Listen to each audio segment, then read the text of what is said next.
What is up mga lods, and good morning sa inyo lahat. So for today's video, maagang rides papuntang norte sa northern Palawan mga lodi. Ayan, so papunta lang tayo ng Macarascas. Ayan, maagang rides, so wala tayong ibang biyahe mga lodi. So by August 22 sa Brooks Point Palawan tayo, meron tayong gaganaping charity rides.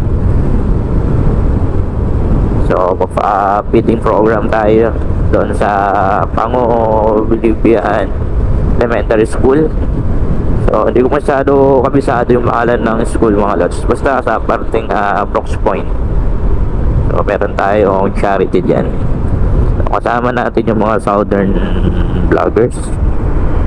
Ayan, sila Boss Guard. Ayan, marami kami mga lodi mga kasama. So for now, diretso tayo sa short rides. So oras natin ay alas 7 ng umaga mga lods. And marami po dito nagbabike sa parting to, sa may Magarwak mga lods. Isa sa mga tambayan ng mga bikers. So dadaanan natin ngayong araw. So ganitong oras mga lodi, kapag nag-rides tayo papuntang north. Ayan, makikita nyo, hindi ko alam kung usok ba yan. Mukhang usok nga mga lodi. Ayan, akala ko fog na eh. Ganitong oras kasi malamig talaga dito sa part na to. So dala nga pala nating motor ngayon ay si Onyx Honda Click 160. Ayan, so ito na po yung ginagamit namin kapag naglo-long rides.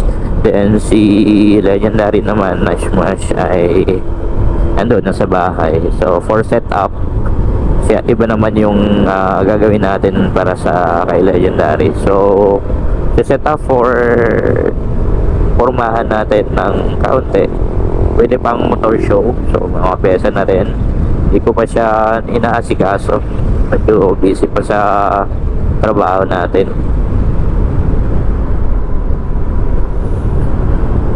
So rides natin siguro mga 35 to 40 minutes lang yung layo. Ganun lang kalapit yung pupuntahan natin. So ito mga lodi, kapag pumunta tayo ng north, so madadaanan natin yung mga magagandang cornering gaya nito. Ayan, so bukod sa magagandang tanawin mga lods na makikita natin, so 4 lanes na rin po dito yung namin kalsada papuntang north eh. Pero hindi pa lahat ay naka 4 lanes, so meron pa rin 2 lanes.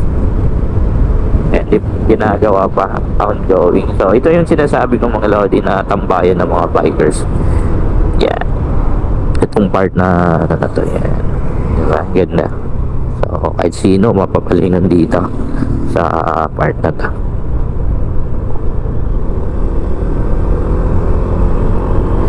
So dito kadalasan tinatambayan ng mga big bikes. Ayan, may nakita pa ako mga big bikes dito. So every morning yan mga lods, mga big bikes. So every morning meron yan dyan na tumatambay ng mga big bikes, mga bikers. So meron po silang dyan, cafe. Yan, pwede po kayo mag-coffee, breakfast. So kompleto po yan dyan mga lodi. So maaga pa po yan sila nag-open. Dahil nga sa marami pong nagra-rides pag ganitong morning na mga bikers. Ayan, from Puerto Princesa City and dito sa may parting Bacongan mga lods.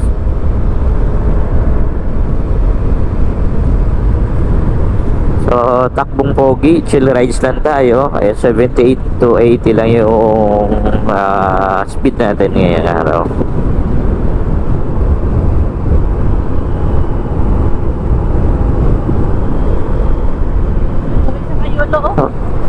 Ay kita yung falls. Kaya nga Falls. Dami ang tubig. So subukan natin mamaya kung kaya natin puntahan yung Cayulo Falls. Then gagawin natin ang adventure mga lodi, si Cayulo Falls. So marami tayong pwedeng puntahan dito na malapit lang sa Puerto Princesa City. Kayang-kaya ng mga motorcycle natin puntahan yung mga magagandang spot dito sa Puerto mga lods. So hindi ka mauubusan ng pasyalan dito sa Puerto mga lodi, no? Kung talagang nature lover ka, marami kang mapupuntahan dito sa Puerto. Ilog, falls, beauty, yung mga gandang tanawin ay marami talaga dito sa amin sa Palawan.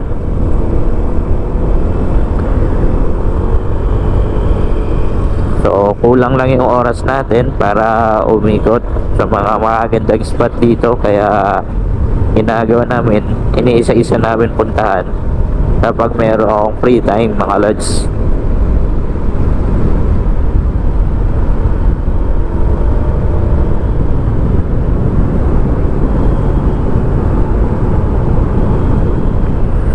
So kadalasan kaya marami mga big bikes na dumarayo or nagra-rides dito sa parting north, dahil nga syempre magaganda yung mga cornering ring dito, yung mga orbada dito mga lods ay talagang mahihilo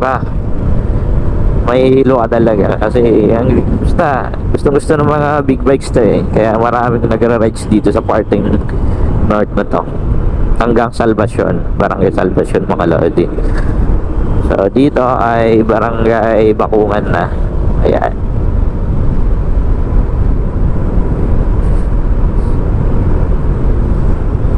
So ito naman yung daan sa left side natin papuntang Nagtabon Beach mga lods, Tagkawayanan Beach. So dyan po yung daan kung naghahanap po kayo ng beach.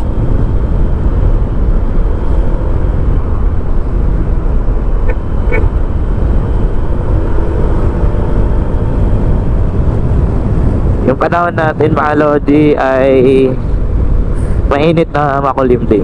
May parteng makulimlim, may part na mainit yung panahon natin. So August 15 nga pala ngayon mga lodi. Ayan, August 15, it's a Friday. So weekend na bukas. Siyempre maghahanap tayo ng magandang spot mga lodi.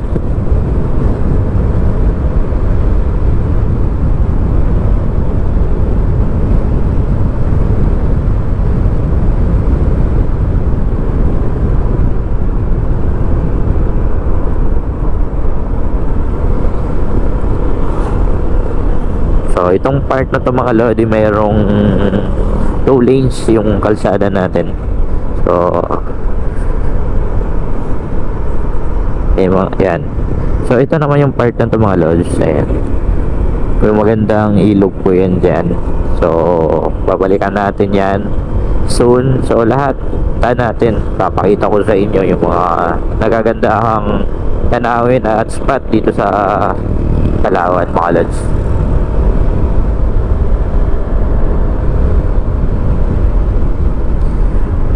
Sarap magbiyahe ganitong oras, alas 7. Malamig yung nalalasap nating mga hangin. So nakaka-presko sa katawan natin pag ganitong malamig na hangin. Ayan o.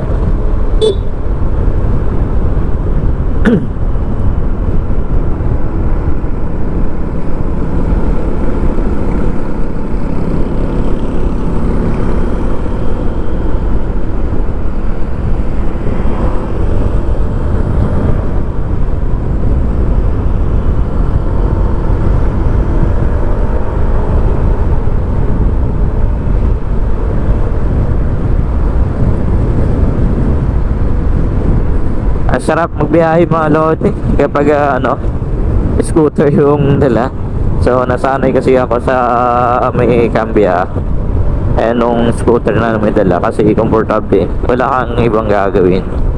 Yan, hindi piga ka lang ng piga, tapos yung preno nasa kamay na, So wala nang gagawin yung paa natin, kaya nakakapahinga. Nakabukod dun mga lodi sa Honda Click 160, wala gaanong tagtag. Ayan, oh. Tapos may kargaan ka pa dito, hindi ka na mahirapan mag kasi nakapatong lang. Kaya pag pumili ka ng scooters, yung may magandang lagayan na mga gamit sa harap para mas komportable tayo sa biyahe mga lods.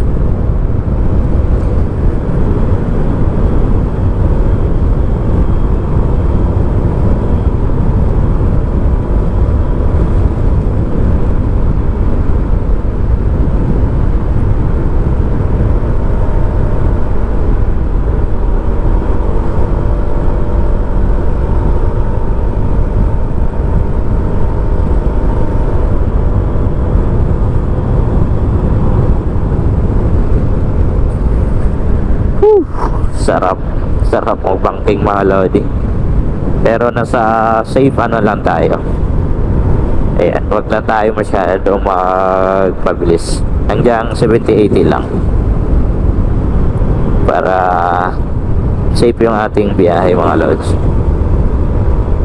Diba? Ang ganda ng mga tanawin dito sa Palawan. Ayan. Di ka mananawa dito sa biyahe mga lodi, kasi bawat biyahe mo sa bawat lugar ay mayroong mga magagandang stopover. Ayan. Kaya yung mga nagra-rides dito, yung mga ibang foreigner mga lods, mas pinipili nilang magmumotor kaysa magbavan, kasi mas marami silang nakikita mga nature, no, mga tanawin na magaganda dito. So Barangay Santa Cruz, Puerto Princesa City na tayo. Isa sa mga mahabang akyatin dito sa parting north.